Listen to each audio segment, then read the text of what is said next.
સાવરકુંડલા રઘુવંશી સમાજના આગેવાનો પર 3 શખ્સોએ હુમલો કરેલો છે।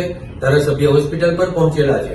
સાવરકુંડલા રઘુવંશી સમાજના આગેવાનો પર 3 શખ્સોએ હુમલો કરેલો છે। ભાજપના મહામંત્રી રાજુ નાગરેચા, જગદીશ માધવાણી અને તેજસ પર 3 વ્યક્તિઓએ હુમલો કરેલો હતો। ઈજાગ્રસ્તોને સાવરકુંડલા સિવિલમાં દાખલ કરવામાં આવેલા હતા। ધારાસભ્ય મહેશ કસવાળા હોસ્પિટલે પહોંચેલા હતા। ઈજાગ્રસ્તોની ખબર અંતર પૂછી પોલીસને કાયદો વ્યવસ્થા જાળવવાની સૂચના આપેલી હતી। ધારાસભ્યની પોલીસને કડક કાર્યવાહી કરવાની સૂચના આપવામાં આવેલી છે।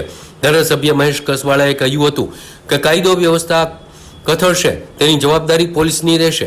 મારામારીના સીસીટીવી ફૂટેજ સામે આવેલા છે। પોલીસ દ્વારા 3 આરોપીઓની શોધખોળ શરૂ કરવામાં આવેલી છે।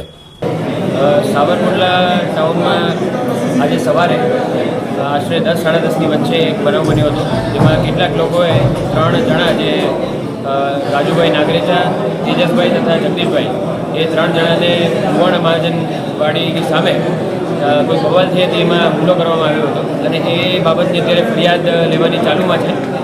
પોલીસે ત્યાં બંદોબસ્ત રાખી દીધેલો છે અને કડકથી કડક કાર્યવાહી કરવામાં આવશે આરોપીઓ સામે।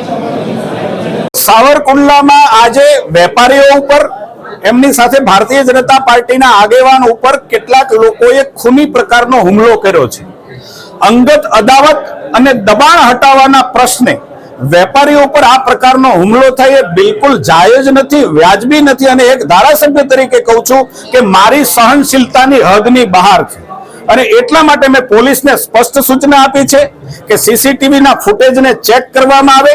કેટલાક તથાકથિત લોકો વારાઘડિયા આવા નાના છબકલા કરી અને પોલીસ સ્ટેશનનો કબજો લઈ અને પોલીસને સમજાવી અને આવા ગુનાઓ છે એને વેરવિખેર કરવાના પ્રયાસો કરે છે। મેં પોલીસ સાથે સ્પષ્ટ શબ્દોમાં વાત કરી છે કે આવા પોલીસ સ્ટેશનને કબજો લેનારા લોકોને પણ ઓળખી પાડવા જોઈએ અને ક્યાંક પોલીસ આ બાબતની અંદર કાચી પડતી હોય તો એસપી કક્ષાએ કે ડીઆઈજી કક્ષાએથી વધારાની ફોર્સ મંગાવી અને નાવલી અને વેપારીની અંદર વધારાનો બંદોબસ્ત અને વધારાનું પેટ્રોલિંગ તાત્કાલિક શરૂ કરવું જોઈએ।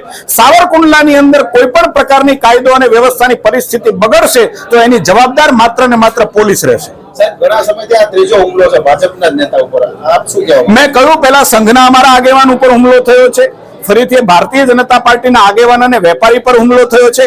ગઈકાલે મેં કહ્યું હતું કે શાક બજારની અંદર પણ કોઈ દુકાનની અંદર જઈને ધમકી આપી આવ્યું છે। હું બહુ સ્પષ્ટપણે સાવરકુંડલાના વેપારીઓને કહું છું કે કોઈથી ગભરાવાની જરૂર નથી। આવી કોઈ ઘટના બને અમને કહો, પોલીસને તાત્કાલિક એફઆઈઆર કરવા માટેની હિંમત દાખવો। આવા કોઈ તત્વોથી ડરવાની પણ જરૂર નથી। ધારાસભ્ય તરીકે તમારી ઢાલ થઈને હું બેઠો છું અને પોલીસને પણ છૂટ આપું છું કે કાયદા પ્રમાણે જે પણ કાર્યવાહી કરવી પડે તમને બધાને છૂટ છે।